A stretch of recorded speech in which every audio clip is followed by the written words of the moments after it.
మా ఊరు గొప్పతనం గురించి చెప్పేటప్పుడు ఇన్ని కూరగాయలు మీకు ఎందుకు చూపెడుతున్నానో చెప్తాను. అయితే స్వీట్ మెమరీ అనమాట. ఈ మెమరీ చాలా రోజుల నుంచి నా మైండ్‌లో ఉంది. మీ అందరికీ కూడా షేర్ చేయాలి అనుకుంటున్నాననమాట.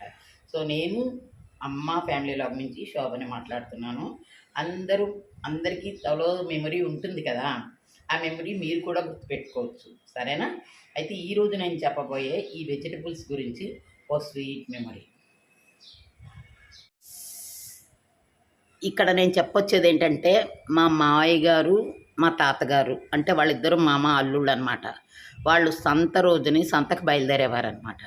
సంతకు వెళ్ళేటప్పుడు మా 80 ఏళ్ల మామగారు అరుగు మీద కూర్చునేవారు. మా అత్తయ్య గారు అప్పటికి 60 ఉంటాయనుకుంటాను. ఆవిడ కూర్చునేవారు. నేను కూర్చునేదాన్ని. ఎందుకంటే కూరలు ఏం తెస్తారో చూద్దామని. ప్రతిసారి వెళ్ళేటప్పుడు వాళ్ళు పెద్ద సంచులు పట్టుకుని ఇద్దరు కుర్రాళ్ళను పట్టుకుని వెళ్ళేవారనమాట సంతకి. ఎందుకంటే ఆ ఊర్లో సంత రోజు మాత్రమే అన్ని కూరలు దొరుకుతాయి. సంత నుంచి వచ్చిన వెంటనే మా మా మామగారు 2 బ్యాగులు చూసేవారనమాట. ఆ 2 బ్యాగుల్లో ఏంటంటే ఏమేం కూరలు ఉన్నాయి అని. మాకు పెద్ద అరుగు ఉండేదనమాట. ఇప్పటికీ ఉంది అక్కడ మా ఊర్లో. ఆ అరుగుల మీద వరుసగా కూరలు పేర్చేవారనమాట. మంగళవారం బెండకాయ పులుసు, కాస్త పప్పు, టమాటా చేసుకుందామా అనేవారు. బుధవారం వచ్చిందంటే నూలుపిండి పెట్టి బీరకాయ కూర చేస్తే అమోఘం అనుకో అని ఆ నూలు పిండి వేసి ఎలా చెయ్యాలో కూడా నాతో చెప్పేవారనమాట. సరే లక్షవారం వచ్చేసింది కదా, దొండకాయ కారం పెట్టి వండుకుందామే అనేవారు.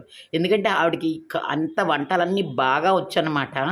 ఆ వంటలన్నీ ఎలా చేయాలో అంతవరకు నాకు తెలిసేది కాదు. ఆవిడ చెప్పేవారు చక్కగాను. ఆవిడ కాకరకాయ పులుసు చక్కగా చేసేవారు. ఉల్లిపాయలు వేసి చక్కగాను. ఆ కాకరకాయ పులుసు 2, 3 రోజుల వరకు అలాగే ఉండేది. అప్పట్లో ఫ్రిడ్జ్‌లో కూడా పెట్టేవాళ్ళం కాదు మేము. అయినా కూడా ఆ పులుసు చాలా బ్రహ్మాండంగా ఉండేదనమాట. అరటికాయ ఆవపెట్టిన కూరైతే చాలా అమోఘం అనుకోండి. ఆవిడ వంటల్లో చాలా చేసేవారనమాట. అరటికాయ ఆవపెట్టిన కూర అనేవారనమాట. ఎందుకంటే ఈరోజు నాకెందుకు గుర్తొచ్చిందంటే, కూరలన్నీ కొని ఆర్గనైజ్ చేస్తే ఒక వారం వరకు మాకు ఈ కూరలన్నీ సరిపోతాయన్నమాట. అందులోకి ఒకేసారి తెచ్చుకుంటాను నేను. అలా తెచ్చుకున్నప్పుడు నాకు ఆవిడ ఖచ్చితంగా గుర్తొస్తారు. ఆవిడ ఏ లోకంలో ఉన్నా కూడా నాకు అన్నీ చెప్పేటప్పుడు. కొబ్బరికాయలు తేవడం మర్చిపోకే శోభ అనేవారు. ఎందుకంటే కొబ్బరికాయలు చెట్టు నుంచి తీపించేవారు. తీయించాక ఒక 4 కాయలు వాళ్ళ ఇంట్లో పెట్టించాలి. అంటే ఇద్దరం పక్క పక్కనే ఉండేవాళ్ళనమాట. ఇంకా మా మామయ్య గారు, మా తాతగారు మా మీద జోకులేసుకుంటూ ఈ కూర బాగా చేయలేదు, అందులో ఉప్పు ఎక్కువేసింది, ఇందులో పులుసు ఎక్కువేసింది, ఇలా జోకులేసుకుంటూ వాళ్ళు కూడా మాతో షేర్ చేసేవారనమాట. కాకరకాయలు పాలేసి వండితే చాలా బావుంటుందని, ఆ కాకరకాయలు సన్నగా తరిగి పాలేసి వండుకుందామే అనేవారు. ఆవిడ ఎలా అంటే చిన్న పిల్లలాగా 80 ఏళ్ళకి కూడా చిన్న పిల్లలాగా కొంచెం గోరింటాకు రుబ్బినా కూడా చక్కగా చేతి నుంచి రుబ్బురోల నుంచి డైరెక్ట్‌గా చేతిలోనే పెట్టించేసుకునేవారనమాట. ఇంకా చామదుంపలు వేపడం రాత్రి కంపల్సరీ సుమా అనేవారు. చామదుంపలు వేపడంతో పాటు ఈ ములక్కాడల చారు చేసుకుని కంపల్సరీగా రాత్రి తినాలే అనేవారు. అంటే ఆవిడకి హెల్త్ మీద ఎంత కాన్షియస్ ఉండేదంటే 85 కూడా ఆవిడ చాలా ఆరోగ్యంగా వంట చేసుకుంటూ, ఆవిడ తింటూ, మా అందరికీ టేస్ట్ చేస్తూ బ్రహ్మాండంగా కాలక్షేపం చేసేవారు. సో, ఆవిడ పేరు రామలక్ష్మి గారనమాట. నాకు వరుసకి మాత్రమే మా అమ్మగారు అవుతారు. వాళ్ళ మనవళ్ళందరూ దూరంగా ఉండేవారు. నేనే దగ్గర ఉండేదాన్ని. సో, నేను బాగా షేర్ చేశాను ఆవిడతోటి లైఫ్. మా మావయ్య గారికి ఆవిడ అత్తగారు అవుతారు కదా! అందుకని మాటకి అనేవారనమాట. "మీ అమ్మాయి బాగా చేయట్లేదు వంట" అంటే, మా అత్తయ్య గారిని పిలిచి, "ఏమే నీకు వండడం రాకపోతే రా నా గదిలోకి, నేను నేర్పిస్తాను, నా వంటగదిలోకి రా" అనేవారు. అన్నీ ఆ వయసులో కూడా ఆవిడ ఇంకా నేర్పించాలి, వాళ్ళ అమ్మాయికి అన్నీ తినిపించాలి, చక్కగా చేయించాలి అనే ఆశ ఉండేది.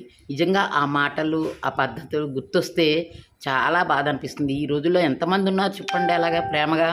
ఆ రోజుల్లో ఆ ప్రేమలు, కూరలు అవన్నీ ఈరోజు నేను తేగానే నాకు చాలా గుర్తొచ్చింది.